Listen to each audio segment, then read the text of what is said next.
Hi, this is Darcy from eGardenGo, and I'm in my garden today, and I am feeling spring coming on. And I've just got lots of color and life.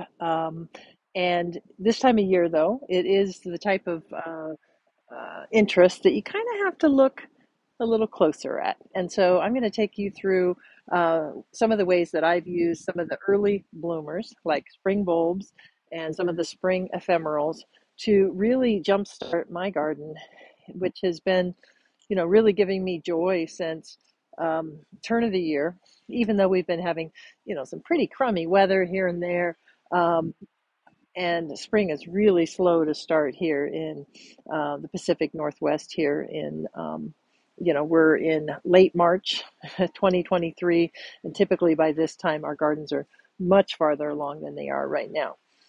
That said, I've been enjoying so much in my garden over the last weeks, and that I just thought it would be good to maybe, kind of share that with you so you can kind of see some of the ways that you might think about adding an more early season interest to your garden. And so the way that I'm doing that is that I have I've spoken before about early spring bulbs and uh, how I think they can be a really important part of building your garden. So I'm going to actually take you through and show you a lot of those, and then also some of the other spring ephemerals that I use to add that very first layer to my garden. What I'm not going to do is talk about some of the other winter bloomers like the beautiful hellebores. My focus in this video is going to be talking about plants that come in the early season and then are not a presence in the garden later. The evergreen foliage of the hellebores will persist through the summer. Right now, what we're looking at is a section of my front yard parking strip garden. And I have been working on this part of my garden for quite a while. And I have just layers and layers of bulbs. So all that green that you see in there is bulb foliage. Much of it is either finished blooming, those were crocus, beginning to bloom. We've got some of the little very diminutive daffodils, and I'm sure we'll see some of those. Or they're coming on. These are allium, lots of, probably about four different um, allium varieties are going through there. We've got a species tulip that's coming through. But you see all that green foliage? That contrasted with, typical garden has a lot of empty ground. This ground here is empty in my parking strip because it's an area that I recently reworked. So some of the bulbs that had been naturalizing in there have gotten displaced. But before long, it'll probably at this time of year also be very full of that green foliage. So this is kind of how it looks in early season. And then, this foliage won't be here next time I show you this garden in, I don't know, later this year. All that foliage is going to be either in the midst of dying back or already dying back. And then the next phase of the garden comes to the fore. So I've got like a rose here, a barberry, which is actually starting to show a little bit, a newly planted grevillea, and then there's some other perennials in there. I think there's a penstemon, um, echinacea, any number of things that are going to kind of come through there. But tons of little daffodils that have also naturalized very nicely. Here it is just finding a home in the little gravel right in front of the bed. And you'll get accustomed to recognizing the foliage. So that's crocus. So those have naturalized in there. So there are a couple areas of my garden that I've been adding and editing and really reworking over the last couple of years. And so I wanted to kind of show you those as kind of a work in process. This is the front southwest corner of my garden, and notice that compared to the parking strip that we looked at, there's a lot of bare ground that we can still see. And then even more bare ground kind of over here in this section. This is an area that I totally renovated or have been totally renovating over the last couple of months. Um, and there's lots of bare ground in there. So comparing that to what we saw in the parking strip, let's look at that one more time. See how full all that foliage is? And all of this foliage is really a harbinger of what's to come. So there are shrubs in there that are going to come up over and beyond the foliage that you see there. There's grasses, there's perennials. So this foliage, a lot of those are alliums, and they're going to coexist nicely with a lot of the other things that are going to provide interest in addition or concurrent with the allium or, in sequence with.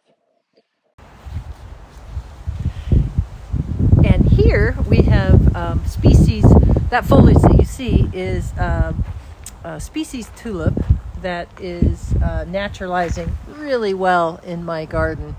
And if you look real close, you can kind of see that foliage that really have a much more delicate appearance than some of the hybrid tulips, and also as opposed to getting weaker year after year, they actually get stronger. So this is a species tulip. It's called, I believe, Tinka. It's a Closiana type, and I'll put the name up there on the screen. And then what I love about it, especially, is its foliage just dies down really. Really politely, so it doesn't have a lot of foliage that interferes with your enjoyment of the rest of the gardening year. The stand of narcissus has been in my garden for long time, and is a reliable and persistent bulb that returns and has done a pretty good job of kind of moving around and politely naturalizing. So anywhere where I see bare ground, I'm looking between the crowns of the plant. This time of year, I'm looking around for those bare spots. Right in there, I have opportunity to add another season of interest with either bulbs or spring ephemerals. And in there, so they're not filled now, but they can be. And that, I hope, kind of illustrates how you can figure out where to plant some of the early blooming spring bulbs. Every garden does have. If your garden has bare soil, you have opportunities. So this is a section of my front yard garden taken just a few weeks ago, and you can see there's just this wonderful carpet of crocus that went through there, and it was such a wonderful show that brought me so much joy, and I got a lot of comments from my neighbors.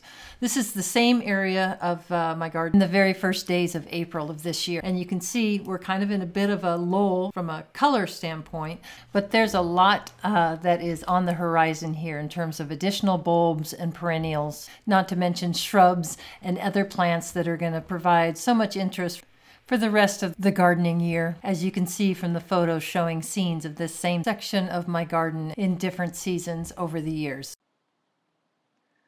I suppose you're always going to get your best value, buying bulbs in the fall and planting them then. But I have been super pleased with all the little bulb starts that I've been finding in the nursery that have been allowing me to add to my collection. I'm not very good about always being on the ball enough to buy bulbs and plant them in the fall. So this has been a particularly good year in terms of finding lots of these little starts available in the nursery. So I've been picking them up. This is my little waiting area. So I've just picked up these, and I think I was at 70s the other day, so I liked that one, didn't have it yet, so I picked it up. And these are just going to go in some of those little blank spots. And I like to grab the ones that are going to be miniature and early. So most of these are kind of like that. Also a good season to find some of the other spring ephemerals, some of the natives. These are erythroniums.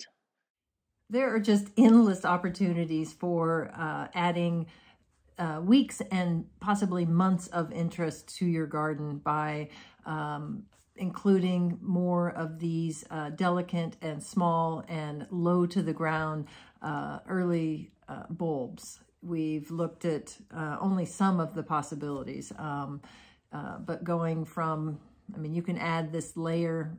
By adding this additional layer, you can bring new interest to your garden from, early to late winter into, very early spring. I'm talking about we've looked at some, we haven't looked at all of the options, but, your garden could conceivably go from the fall cyclamen to the Galanthus to the winter aconites, which would give way to the cyclamencum, which would give way to many of the crocus, and then we could start getting into the species daffodils, some of the early small miniatures. We have the Chianodoxa that can come. That's the I think Glory in the Snow is what it's called.